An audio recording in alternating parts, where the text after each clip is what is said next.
Alors, le vieillissement de la population en Guadeloupe, de quoi s'agit-il? Il s'agit tout simplement du fait qu'il y a des flux migratoires, des personnes qui quittent le département, donc les jeunes qui vont se former, ne reviennent pas pour certains, ou alors reviennent à l'âge de la retraite. L'autre circuit, ce sont le circuit des personnes qui ont quitté la Guadeloupe il y a 50 ans, 40 ans, 30 ans, et qui reviennent à l'âge de la retraite. Ces deux flux-là, il faut ajouter également deux phénomènes. Le taux de natalité qui a baissé considérablement. On est passé de 2,5 enfants par femme dans les années 2000 à aujourd'hui à peu près 1,9, voire beaucoup moins.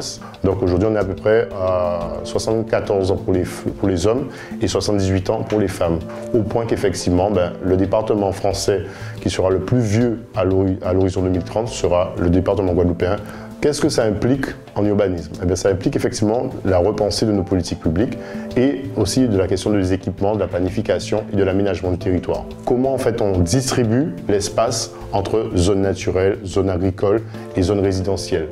Vous pensez bien que lorsqu'on a une population de seniors, une population qui vieillit, on ne va pas dimensionner les zones à urbaniser, les zones urbaines, de la même façon qu'on l'aurait fait si on a une population beaucoup plus jeune et plus active. Comment on intègre ce vieillissement de la population dans le cadre de la planification? Selon les populations qu'on identifie, eh bien effectivement, on va se dire, mais tiens, il est opportun qu'on mette une certaine proportion de services de proximité, de commerce de proximité, même au niveau des équipements, c'est-à-dire est-il opportun de mettre un stade, une piscine olympique? Il y a des territoires qui ont une vision fine de ces enjeux, de ces bassins, etc. Mais il faut reconnaître aussi qu'il y a des disparités et que tout le territoire n'est pas couvert en matière d'observation. Alors partant de ce constat-là et partant des questions de planification et d'aménagement, on ne mesure pas combien effectivement le fait que des personnes ne peuvent pas se mouvoir comme ils veulent dans l'espace, eh bien ça a un impact économique. Ce sont des personnes qui ne peuvent pas consommer. Et puis en termes de solutions, mais il y a des communes qui ont vraiment eu des approches très diverses, et je pense notamment à la commune du Moule, lors de l'événement du cyclone Hugo en 1989.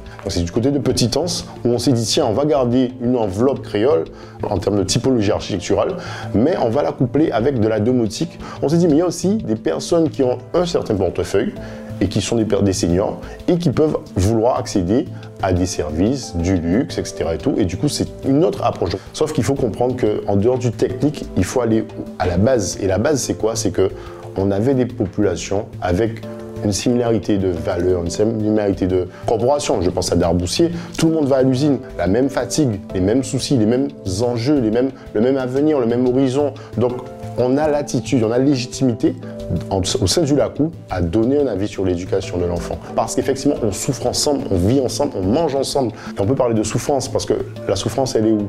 Certaines personnes, dans le cadre de la rénovation urbaine, se demandaient, basiquement, c'est des témoignages qu'on peut avoir, disaient oui, en bien fait partie de l'arrière là, mais est-ce qu'un était à côté avoisinant?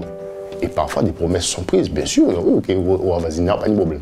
C'est très compliqué de la remettre à côté de sa voisine, et on a des drames humains. Il y a des personnes elles ont quitté leur case traditionnelle, où elles ont leurs repères, elles ont leurs voisines, elles ont leur champ. Une fois qu'elles sont arrivées en EHPAD ou un appartement, tout simplement, même avec la domotique, tout ce que vous voulez. Donc, il y a une souffrance, et on doit le prendre en compte de manière plus globale dans le cadre de nos politiques publiques.